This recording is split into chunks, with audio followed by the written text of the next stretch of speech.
Hello, sir. I am Mohamed Merabet from Group 2. I am about to present hacking because it's a widespread phenomenon nowadays. Okay, we start with the first slide. Okay, history of hacking. The first computer hack was in late 1960s when Bell Labs successfully hacked and modified the Unix operating system. In the 1980s, people started to hack computer systems to gain access to confidential information. Now, what is hacking? Hacking is typically technical in nature, like creating malvertising that deposits malware in drive-by attack, requiring no user interaction. But hackers can also use psychology to trick the user into clicking on a malicious attachment or providing a personal data. These tactics are referred to as social engineering. There are three types of hackers called white, black, and gray. One is enthusiastic, skillful computer programmer or user. Another uses computers to gain unauthorized access to data, directs knowledge towards criminal acts, such as the distribution of pirated software, games, viruses, and worms that could virtually shut down systems. The third kind is in between the good and the bad. Okay, now let's move to hacking techniques. The first one is keylogger, the second is phishing, the third one is fake web, the fourth one is waterhole attacks, the fifth one is denial of service DOS or DDoS. The sixth one is eavesdropping or passive attacks. Now starting with the first one, keylogger is simple software that records the key sequence and strokes of your keyboard into a log file on your machine. These log files might even contain your personal email IDs and passwords. Keylogger is one of the main reasons why online banking sites give you an option to use these virtual keyboards. Now the second one is phishing. Once the victim tries to log in or enter some data, the hacker gets that private information of the target victim using the Trojan running on the fake site. Now the fake web. Even just for fun, a hacker can use software to fake a wireless access point. This swap connects to the official public place web. Once you get connected to the fake web, a hacker can access your data, just like in the above case. Example tool Wi-Fi pumpkin. Now, waterhole attacks. If you are a big fan of Discovery or National Geographic channels, you could relate easily with the waterhole attacks. To poison a place in that case, the hacker hits the most accessible physical point of the victim. For example, if the source of a river is poisoned, it will hit the entire stretch of animals during summer. In the summer way, hackers target the most accessed physical location to attack the victim. That point could be a coffee shop, a cafeteria, etc. Once hackers are aware of your timing, they might create a fake Wi-Fi access point and modify your most visited websites to redirect them to you to get your personal information. Now, denial of service attack.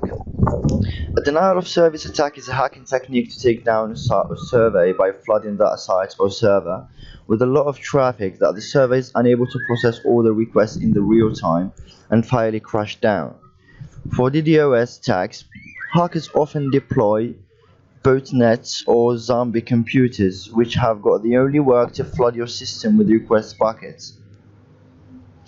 Now, eavesdropping or passive attacks. Unlike other attacks which are active in nature, using a passive attack, a hacker just monitors the computer systems and networks to gain some unwanted information. The motive behind eavesdropping is not to harm the system, but to get some information without being identified. Now, the hacking language. Since most of the tech is built around World Wide Web, it's important to learn web hacking to be a good hacker. Let's say you are interested in hacking web apps or websites, then you will need to learn web coding. Websites use mostly HTML, PHP, and JavaScript, so it is important to learn these three. Okay. PHP, everything on site and server, like a captain of a ship. It is advised to learn PHP nicely. It is a dynamic server-side language which is responsible for managing web apps and database. PHP is considered one of the most essential language because it controls database. SQL. SQL is responsible for storing and managing sensitive and confidential data, such as user confidentials, bank and personal information about the website visitors. Black hat hackers mostly target SQL database and steal information which is later sold or underground dark web forum. If you want to be a good security researcher, you should learn SQL so that you can find the flaws in websites and report them. Now, how to translate the hacker's language?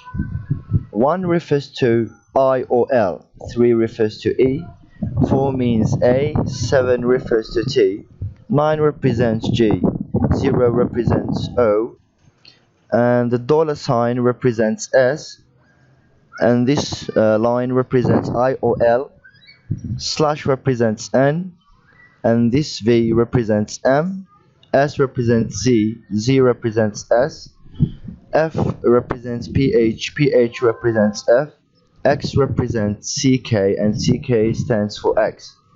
Now we have a simple activity, how to translate the hacker's language. Example, can you read this language? Can you read this sentence using the hacker's language? You have 3 seconds. 1, 2, 3.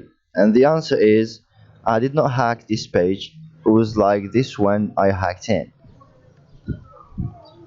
Now we are going to conclude our presentation with the top 10 ethical hackers. Okay, we have Rahul Tyagi, Pranav Mistry, Ankit Fadia among these 10. Okay, thank you for your time and your listening, and sorry for the noise. Where we could have done better, but we didn't have, how to say, a good setting to record this. Thank you again.